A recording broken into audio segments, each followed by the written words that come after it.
मुझे शरण दीजिए, मैं दुर्भाग्य की मारी एक दीनहीन अबला हूँ। एक स्त्री ने एक महान संत के गुफा के सामने जोर जोर से चिल्लाना आरंभ किया।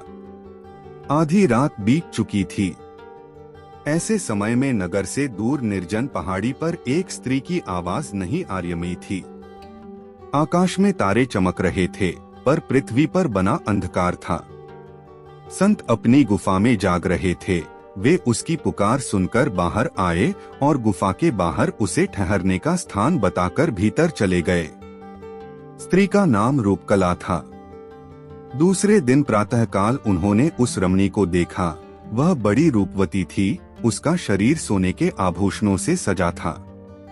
उसने अपने धन और रूप से संत को गिराना चाहा और अत्यंत शिष्ट तरीके से घृणित प्रस्ताव उपस्थित किया। संत के मन पर भी उसकी कुप्रवृत्ति का प्रभाव पड़ा। वे उसके जाल में गिरने वाले ही थे कि अचानक गुफा के बाहर उन्हें कुछ लोगों की उपस्थिति का संकेत मिला। ये लोग दर्शन करने के लिए नगर से पहाड़ी पर आए थे। संत ने बाहर निकलकर उन्हें उपदेश दिया। स्त्री गुफा के बाहर आ गई। उपदेश समाप्त कर संत ने गुफा में प्रवेश किया। थोड़ी देर में कराहने की आवाज सुनाई पड़ी। रमणी ने भीतर प्रवेश किया और संत के दोनों पैरों को आग में जलते देखकर वह चीख उठी। बहन, इसमें चीखने की बात ही क्या है? यदि मैं इस जगत की साधारण आग की ज्वाला नहीं सह सकता तो नरक की यातना किस प्रकार झेल सकता हूँ? संत के वचन से रमणी को अपने पाप प्रस्ताव पर पश्चाताप हुआ। वह उनके पैरों पर गिर पड़ी।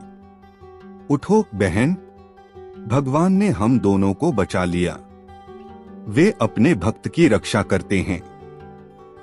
स्त्री पुरुष का एकांत का मिलन ही अत्यंत नाशक है। प्रभु ने यात्रियों को ठीक मौके पर भेजकर बड़ा अनुग्रह किया। संसार में मनुष्य का पतन धन, स्त्री और मन के कारण होता है। परमात्मा ने धन और स्त्री के बंधन से मुक्त कर कितनी बड़ी कृपा की। संत प्रसन्न थे। रमणी के मन में पवित्र विचार जाग उठे। वह अपने निवास स्थान लौट गई।